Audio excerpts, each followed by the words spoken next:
In a modest apartment on the outskirts of New York, 28-year-old Emily Carter was starting another exhausting day.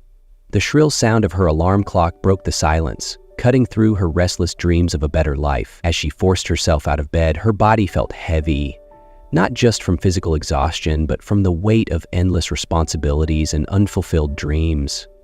As a single mother, Emily juggled multiple part-time jobs to support her 6-year-old daughter, Olivia, whose laughter and sparkling blue eyes were her only source of joy amidst the daily struggles. Their tiny apartment bore the marks of a life lived in survival mode.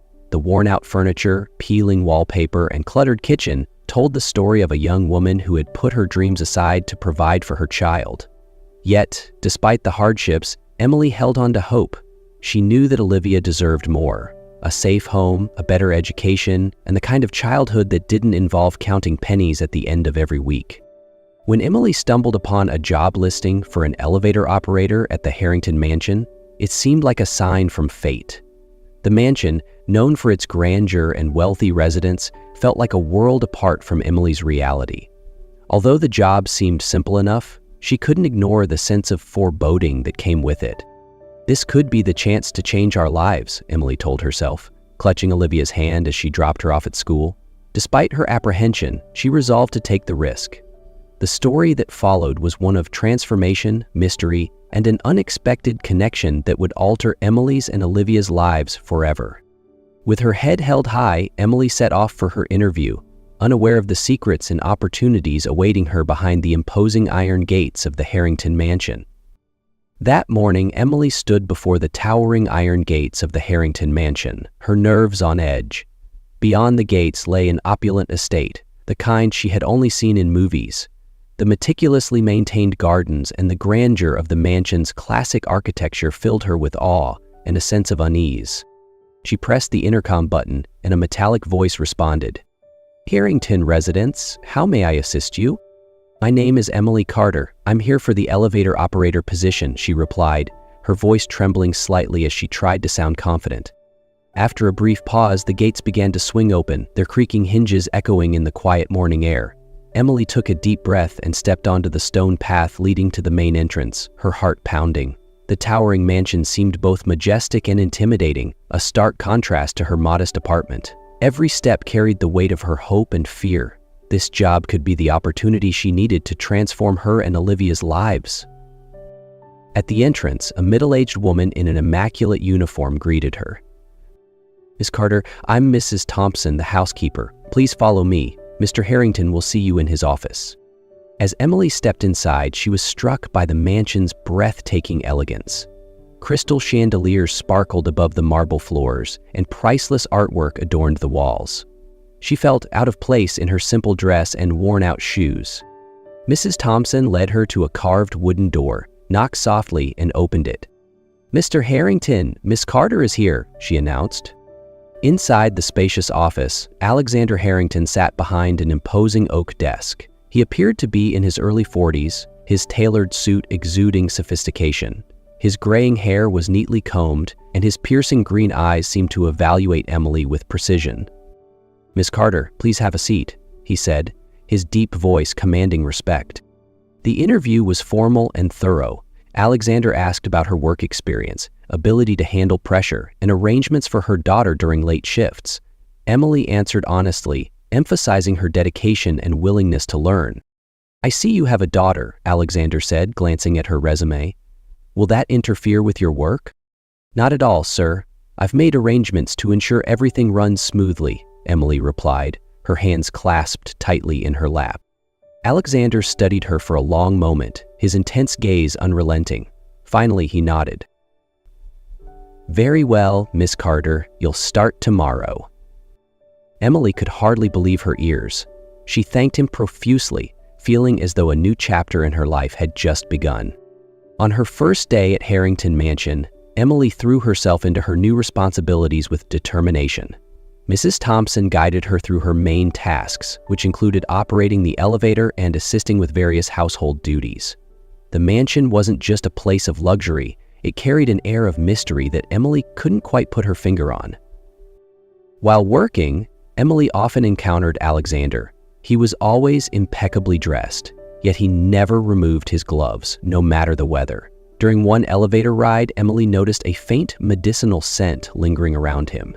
She began to wonder if her employer was battling a hidden health issue. One afternoon, while cleaning the elevator as Mrs. Thompson had instructed, Emily caught sight of Alexander sitting alone in the grand drawing room. The sunlight streaming through the windows highlighted the exhaustion etched onto his face. Beneath his composed exterior, Emily sensed a man carrying not just physical pain, but also emotional scars. The mystery unraveled during a fitting session. Alexander had asked Emily to alter one of his suits to make it more comfortable. When he removed his jacket and shirt, Emily was stunned to see his skin covered in scars and lesions, a testament to a severe chronic skin condition. "Very few people know about this, Miss Carter," Alexander said, his voice low and hesitant. "I trust you to keep this confidential." Emily quickly composed herself, offering a kind smile. "I'm not here to judge you, Mr. Harrington. I'm here to help you feel comfortable." From that moment, trust began to grow between them. Emily started designing custom garments for Alexander, using soft, breathable fabrics to minimize irritation.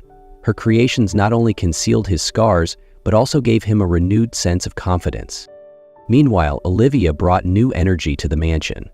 The little girl often played in the gardens, laughing with the staff and quickly forming a bond with Alexander.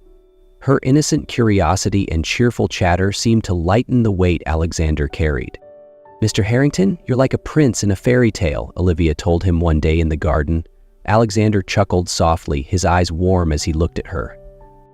Emily observed the growing connection between her daughter and Alexander, and a flicker of hope stirred within her. Perhaps Harrington Mansion wasn't just a place of employment. It could become a place where she and Olivia found a sense of family. The bond between Emily and Alexander deepened with each passing day. Their conversations grew more personal, and Alexander began to rely on Emily, not just as an employee, but as someone he trusted. Though his exterior remained guarded, Emily could see glimpses of vulnerability and warmth. One afternoon, as they worked together in the sewing atelier Alexander had set up for Emily, he broke the silence. "Do you think Olivia would enjoy visiting the mansion more often? She seems to bring a certain life to this place." Emily was surprised but touched by his remark. "I think she would love that, Mr. Harrington. She talks about the gardens like they're straight out of a fairy tale." Alexander smiled softly, his gaze thoughtful. "You too, Emily. You've brought something here I thought I had lost, a sense of peace." His words made Emily's cheeks flush, and she realized she had started to develop feelings for this enigmatic man. A few weeks later, Alexander asked for a private conversation with Emily. In the dim light of the drawing room, he opened up about his condition. "My current treatments only manage the symptoms," Alexander began, his voice faltering slightly. "They don't offer any real progress. I've spent years resigning myself to this reality, but I've recently found a clinic in Switzerland that could help. It's risky, but it might be my only chance." Emily listened intently, sensing the unease in his voice. "So, what's holding you back?" Alexander looked her directly in the eyes, his gaze speaking volumes. "I don't want to go alone. You and Olivia, you've become my family. I want you both to come with me." Emily was stunned. This wasn't just an invitation. It was a declaration that she and Olivia held a significant place in his life. She thought of Olivia, a bright-owned 6-year-old who had grown attached to Alexander in the mansion.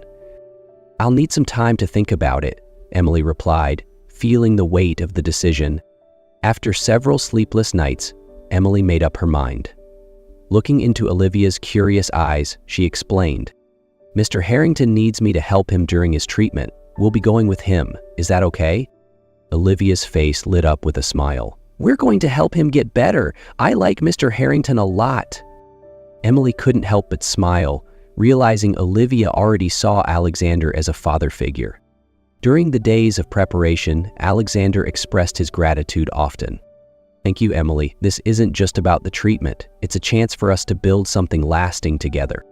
Emily smiled back, her heart filled with hope. She knew this decision would lead to a new chapter in their lives, one full of challenges but also possibilities. On the day of their departure to Switzerland, the New York sky was gray, as if reluctant to let them go.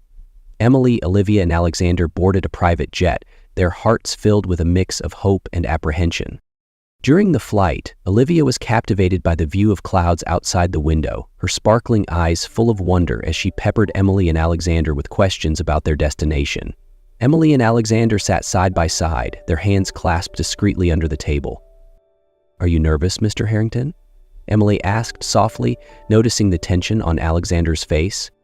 "I'm terrified," Alexander admitted, his voice low. "Not just about the treatment, but about letting you and Olivia down." Emily squeezed his hand gently, her gaze steady. "We're not here for the outcome, Alexander. We're here for you. No matter what happens, we'll always be by your side." Her words seemed to ease some of his fears. He offered her a faint smile, his green eyes filled with gratitude. Upon arriving at the Swiss clinic, the family was greeted warmly. Dr. Nakamura, the lead physician, outlined the treatment plan, emphasizing that it would be a challenging but hopeful journey. The first few weeks passed in a blur of tests and therapy sessions. Emily juggled caring for Olivia with supporting Alexander through his toughest moments. One evening, after a particularly grueling day of treatment, Alexander sat on the balcony, gazing at the stars scattered across the Swiss sky. Emily joined him quietly, placing her hand gently over his. "Do you think all of this will be worth it?" she asked softly. Alexander turned to her, his eyes brimming with emotion. "Yes, not just because of this treatment, but because you and Olivia have given me something I thought I'd never have. A family." Emily smiled, her eyes welling with tears. "We found a family in you too." A few weeks later, Alexander began to see signs of improvement. His skin, once marred by scars and lesions, started to heal visibly. One day, as Emily helped him try on a new suit she had tailored, she noticed the changes. "Look, Alexander," she said, her voice catching, "you're really getting better." Alexander glanced at his arm, disbelief flickering across his face. "It's like a miracle." Dr. Nakamura confirmed the positive progress. "We still have a long way to go, but I'm very optimistic," he said. Those words ignited a new hope for all three of them. Emily, Olivia, and Alexander began dreaming of the future, a future filled not only with health, but also with love and new possibilities. Months had passed since Alexander began his treatment in Switzerland, and the results were beyond what anyone had hoped. His skin was nearly fully healed, and his energy had returned. Emily and Olivia couldn't hide their joy as they watched Alexander walk confidently without the need for gloves to hide himself anymore. One afternoon, as the three of them sat on the balcony overlooking the snow-capped mountains, Alexander took Emily's hand. "Emily," he began, his voice thick with emotion as he took her hands in his, "you and Olivia didn't just pull me out of loneliness. You gave me hope, a reason to live again. For the first time in years, I can picture a future, one filled with love, laughter, and family. I don't want to wait any longer to make that dream a reality." He got down on one knee, his piercing green eyes shimmering in the afternoon light. "Emily Carter, will you marry me?" Emily was speechless, her heart full. Olivia, sitting beside her, squealed with excitement. "Say yes, Mom." "Yes, Alexander, I will," Emily finally said, tears of joy streaming down her face. The wedding was simple yet beautiful, held in the garden of the clinic where they had endured trials and found hope. Dr. Nakamura, who had witnessed their journey from the start, officiated the ceremony. Staff members, patients, and friends they had made during their time at the clinic gathered to celebrate with the small family. Olivia, acting as the flower girl, wore a simple white dress that Emily had lovingly sewn. She proudly walked down the aisle to deliver the rings to her mother and dad Alexander. Alexander, dressed in a new suit designed by Emily, looked at her with nothing but love and gratitude. "When I thought my life was over, you gave me a reason to hope," Alexander said, his voice shaking as he slipped the ring onto Emily's finger. "And you gave us a family," Emily replied, her eyes glistening with happiness. A few weeks after the wedding, they returned to New York. Alexander was healthier than ever, and Emily began turning her dream into reality, launching a fashion line specifically for individuals with unique medical needs. "We're not just designing clothes," Emily explained to Alexander as they worked in their newly opened atelier, Olivia playing happily nearby. were designing confidence, dignity, and a sense of belonging for people who felt overlooked. Alexander smiled, pride radiating from him as he looked at the woman he loved. "And we'll do it together." Olivia burst into the room holding up a drawing she had made. "This is us," she said, pointing to the picture of 3 figures holding hands. "A happy family." Emily pulled her daughter into a warm hug, glancing at Alexander with a smile. Their journey had been long and arduous, but together they had found love, family, and a future full of promise. The challenges they had faced only made their bond stronger. Now, with hope in their hearts and dreams within reach, Emily, Alexander, and Olivia were ready to take on whatever came next. Together.